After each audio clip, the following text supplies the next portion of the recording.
Cerita di dalam video ini mengandungi unsur-unsur seram, meremang dan menakutkan. Jika anda lemah semangat, tidak digalakkan menonton. Segala risiko adalah tanggungjawab anda sendiri.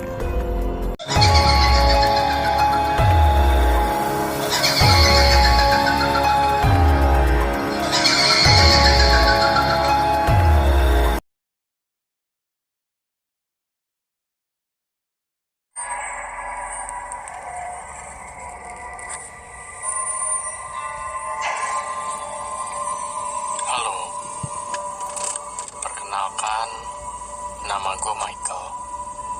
Gue ingin berbagi sebuah pengalaman pribadi gue yang menurut gue cukup aneh. Dan kalau dipikir-pikir, mungkin menakutkan pada saat itu.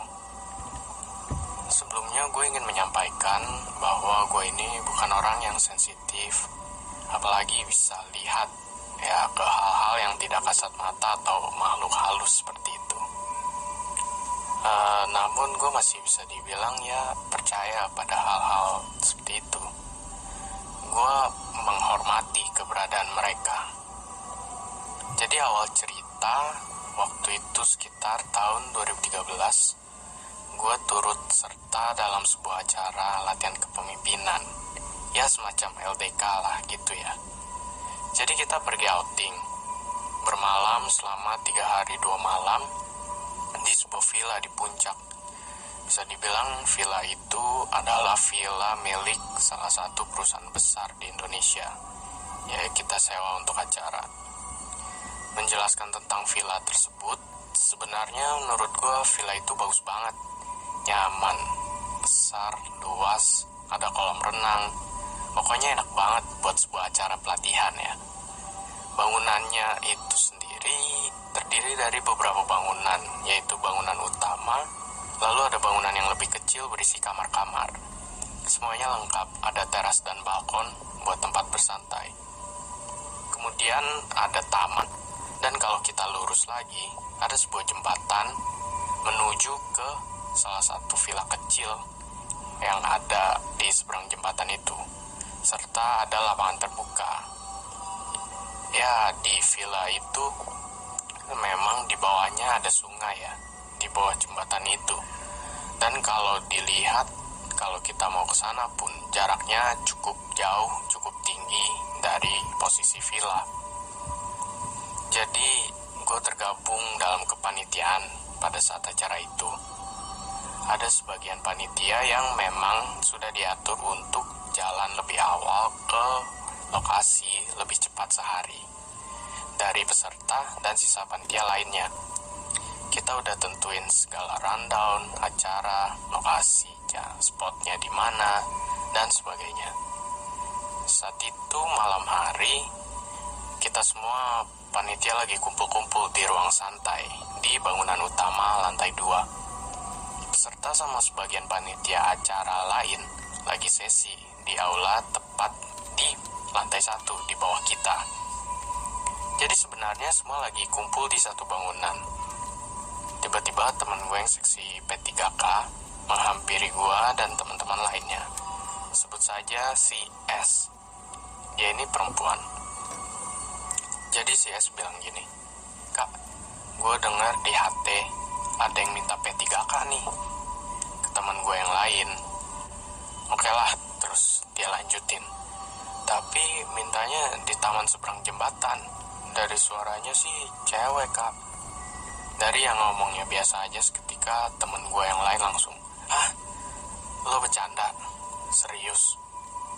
Secara sesi itu lagi berjalan di lantai bawah.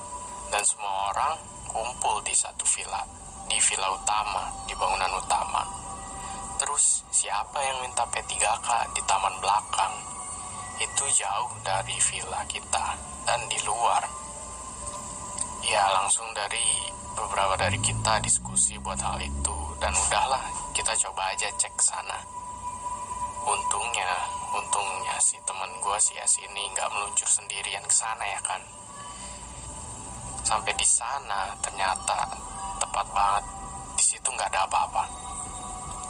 Cuman ada beberapa bapak-bapak petugas villa yang lagi ngupasin jagung bakar buat acara kita. Ya, well, aneh kan. Kalau nggak salah tadi di HT suaranya cewek, perempuan. Dan kita cuma nemuin bapak-bapak di situ. Ya, temen gue tanya aja buat mastiin, Pak, ada yang minta obat nggak tadi? Bapak-bapak itu cuma bilang, nggak ada, Dek.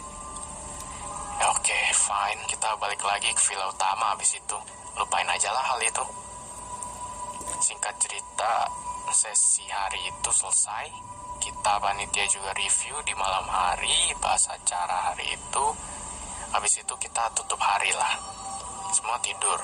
Sisa beberapa panitia keamanan yang emang cowok yang lebih tua bertugas jagain malam, dan memang ada yang pergi keluar karena pada saat itu ada beberapa orang tua pembimbing datang di malam hari. Jadi sisa satu teman gue ini, sebut saja si I. Dia keliling villa. Kalau bisa dibilang gue deskripsiin, si I ini orangnya gimana ya, seorang anak gunung yang ngerokok, yang suka begadang, ya anak malam banget lah. Gimana sih di bayangan kalian? Pasti dia seorang yang cukup berani lah. Gue dibangunin sama dia tengah malam. Gue inget banget, itu jam 2 pagi. Gimana sih perasaan lo lagi enak-enak tidur terus dibangunin? Ya gimana, agak-agak kesel juga kan ya sebenarnya. Ya, gue ngeliat dia duduk sebelah gue. Udah lagi selonjoran, tapi duduknya tegak banget, kayak orang tegang. Matanya cuma natap lurus aja gitu, tapi kosong ke satu titik. Kayak menghindari sesuatu lah tatapannya. Dia cuma bilang ke gue, Mike bangun, Mike bangun. Ya gue tanya, kenapa? Dia cuma bilang, lu bangun deh, temenin gue. Kenapa ini orang minta ditemenin? Tumben banget loh. Dia gak bilang apa-apa lagi pas gue bangun. Jadi kamar tempat gue tidur itu gede ya, di antara semua kamar lainnya di villa. Ada ranjang king size, ada kasur tambahan lagi, jadi muat banyak lah di situ. Dan di situ ada balkon buat kita santai juga. Ada pintu kaca yang dibatasi pintu kaca buat ke balkon. Gua ngeliat ke arah itu, pintu kaca. Men, jam 2 pagi lo gak tutup itu pintu, kan dingin. Akhirnya gue bilang ke dia, itu pintu gak ditutup, kan dingin. Dia cuma bilang, ya udah lo tutup ya. Aduh, aneh juga ini orang, pikir gue. Udah dibangunin, gue juga yang disuruh tutup pintu. Gue ngantuk, masih agak merem jalan ke arah itu pintu. Cuman nih ya, pas gue sampai itu pintu, tiba-tiba dingin banget. Gue melek langsung di situ juga. Meleknya yang gimana ya? Yang kayak lo lagi setengah sadar, lo ditimpuk es batu atau ditimpuk air es. Seger banget gitu. Udah, gue tutup itu pintu, langsung balik ke kasur situ, karena nusuk rasanya.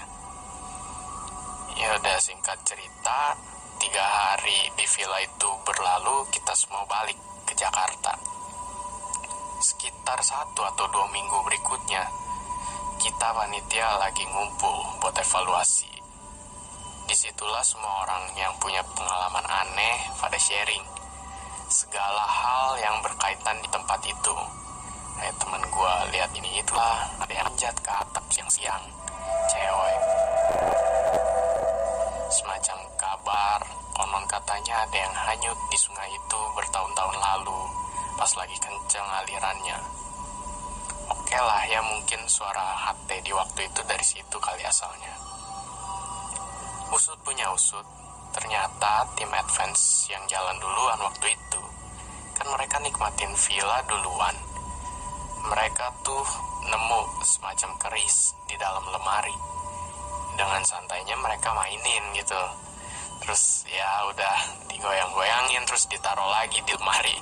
Kemudian lemari itu katanya sih nggak bisa dibuka. Ya udahlah, mungkin makanya ada yang aneh-aneh karena iseng gitu ya. Setelah gue keingat dengan kejadian gue dibangunin sama si I jam 2 malam. Akhirnya gue tanya dong ke dia, oh iya, waktu itu lu ngapain bangunin gue malam-malam? Akhirnya dia baru cerita, waktu itu gue habis keliling-keliling villa sendirian. Dan ya gue pikir gue juga mau balik tidur di kamar. Pas banget gue masuk pintu, gue buka pintu, krek. Gue nengok ke arah balkon habis masuk kamar. Di situ ada cewek ngintipin kita. Dirinya miring, ngeliatin kamar, rambutnya panjang. Lu tahu apa yang parahnya? Kalau rambut panjang kan ya kalau kepala lo miring kan jatuh ke bawah rambutnya, ngikutin gravitasi, ngegantung. Nah ini kagak, ikutin badan dia yang miring. Gue tatap-tatapan sama gituan. Kaki gue lemes lah. Gue jalan ke kasur, bangunin lo. Langsung di situ gue kaget. Seriusan lo di balkon? Iya di situ. Makanya gue suruh lo yang tutup pintu balkonnya waktu itu. Gue di situ kaget banget. Ya mungkin gue melek banget pas waktu itu, pas nutup pintu kaca balkon gara-gara ada gituan kali ya.